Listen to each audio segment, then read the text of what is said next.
Hello, friends. Hope everybody's doing all right.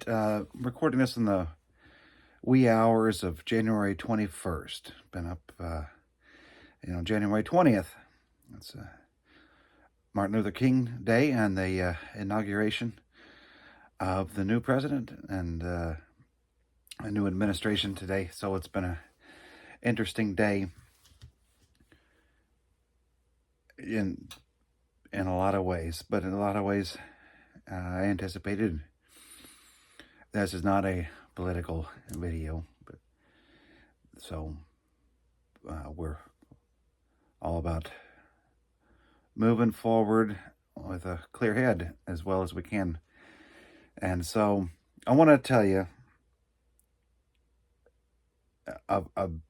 the brief story of what put me in prison for the time that I did, 34 months and then 3 years of probation and all. But what I did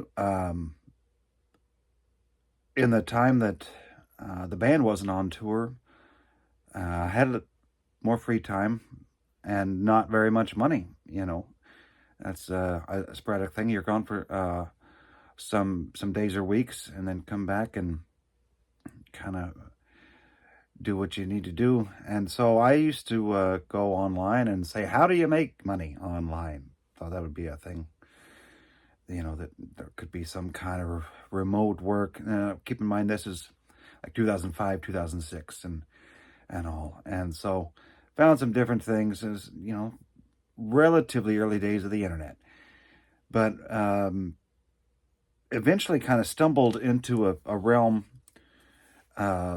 It was a handful of message boards about making money online and these new means of sending money online. And so the particular system and currency that was the most well-known was called eGold.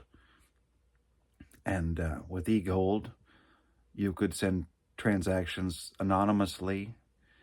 And once they were sent, there was no recourse to automatically reverse them. And so there were a few others in a similar vein. Another one was called e-bullion and all. And so these currencies were tied to the price of gold. So whatever the price of gold was, these currencies were tied to them, and you could send it increments of them as needed. But anonymous transactions and irreversible back in this time of 2005, 2006 when I was doing, but they had been around for a few years. And so there were a handful of message boards about different high-yield investment programs that utilize these currencies. And so there would be an established rate of return per day, per week, per month, or whatever was decided as far as investing in these high-yield investment programs as to what you would receive in return. And a great deal of them were based on the Forex market, and that's the foreign exchange market for exchanging various international currencies, whether it be British pounds to Swiss francs, Japanese yen, and all, and back around. And so there would be various, fluctuations in these prices. And so a great deal of these programs claimed to exist on making money by trading the Forex market. And so, and some of them were based on other things like investments in silver, and others were straight up Ponzi programs that established that this is based on investments coming from later people that put money into a program, so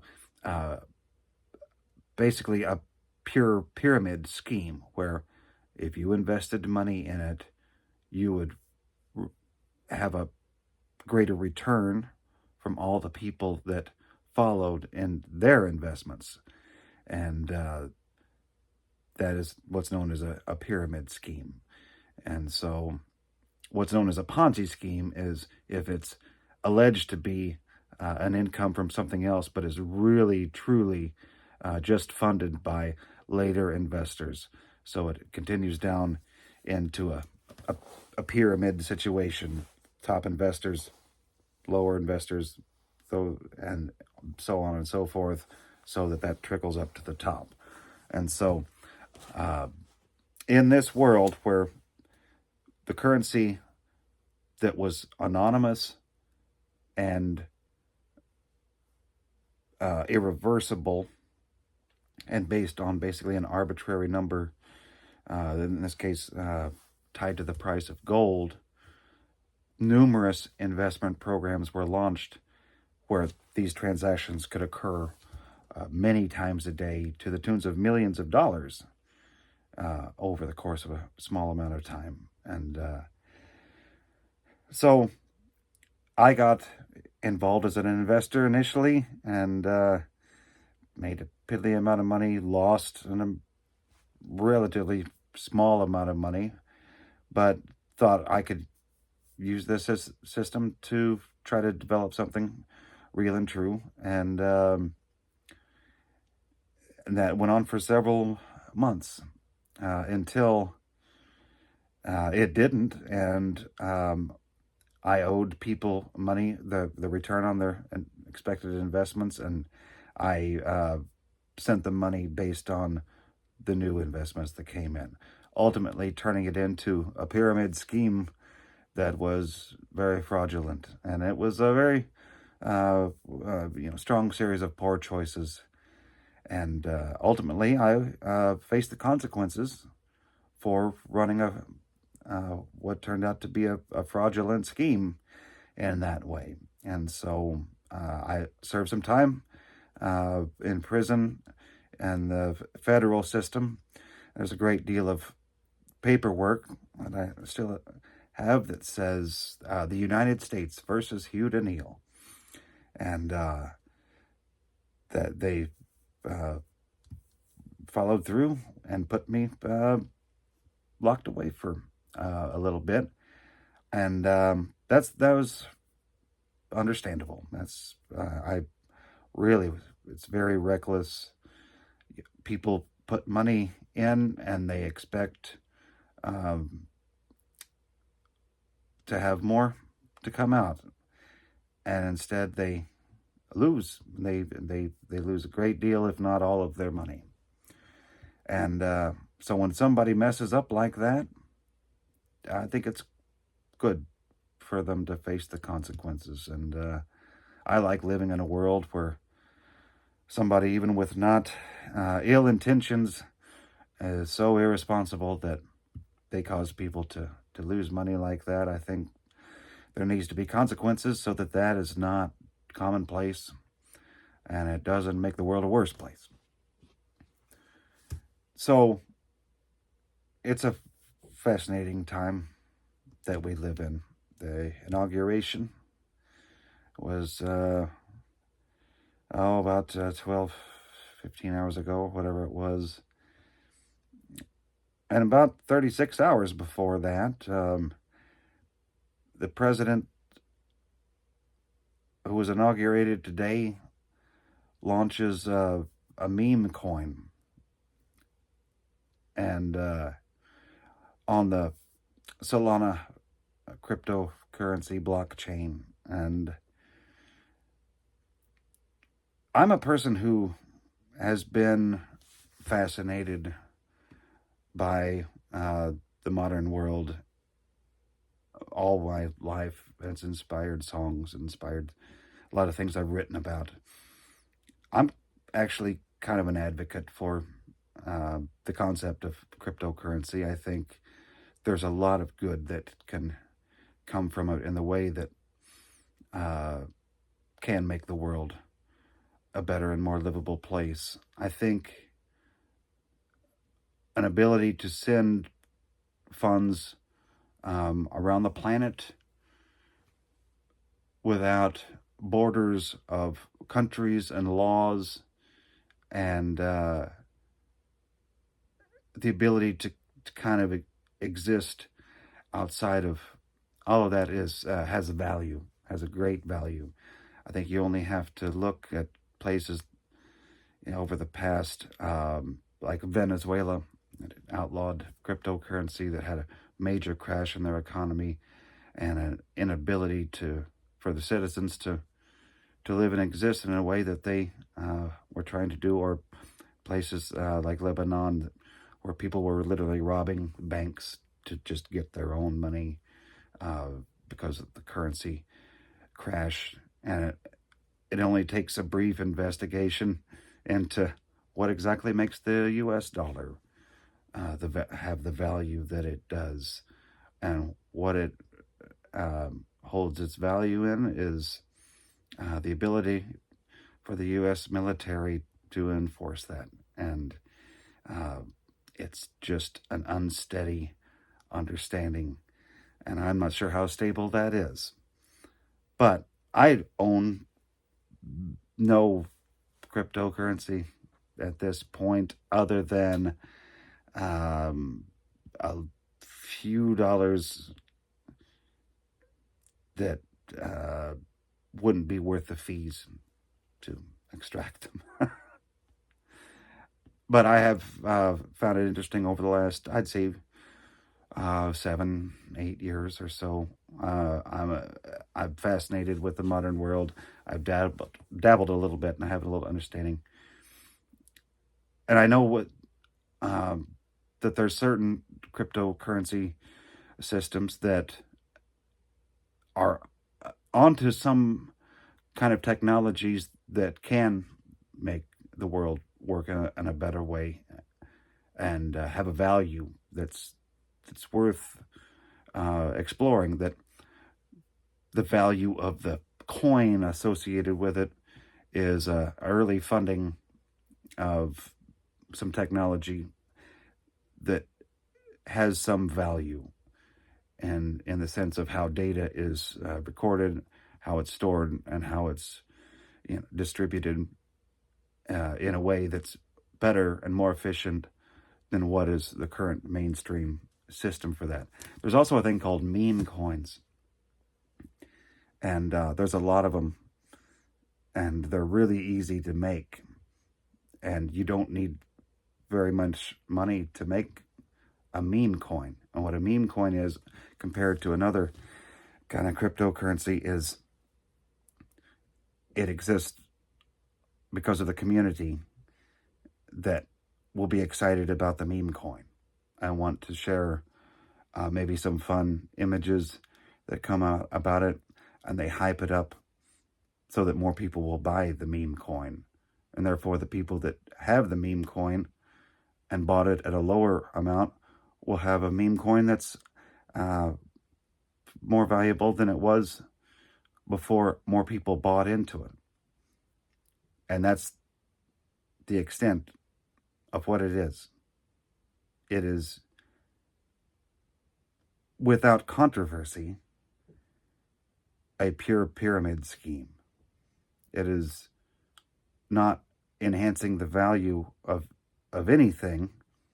It is tying a community together to be excited about the highs and the lows of the meme coin. Just like back 18 years ago, where message boards and the communities were excited about the high yield investment programs because it allowed people to talk and hang out and hopefully make some money, but not when they all fell apart because they were all pyramid schemes. And so here we are, all this time later. I think about some of the investigators, the prosecutors, the people that I was involved with, that they got me for the deal and uh, sentenced me, and I did the thing, and I was understanding about that, and it's okay. And they really made way for people to not take advantage of others. And people who were naive about those kind of shady, weird, underground investments. And just because you're not informed or understanding, it doesn't mean you should be stolen from because of your lack of understanding. I can only imagine there's a number of middle-aged people, maybe senior citizens, and that said, "Hey, Aunt, Grandma, hey, this Trump coin it's going to make America great again. You should sink some money into it." And so Grandma or Aunt says, "Okay, sure. If you say so, that sounds good. How do I do that?" And then they can walk them through it to set up an exchange. This is very mainstream stuff now, whether it's Coinbase or Crypto.com or Binance or even I think Cash App or Robinhood, and all these things they're apps you can download. You can set your bank account up. You can buy the stuff, and then you can invest in the deal. And so if this happened a couple days ago, then Grandma might have bought the Trump coin at $70, and maybe she put half her life savings into it. Who knows what that is? Let's just say she was very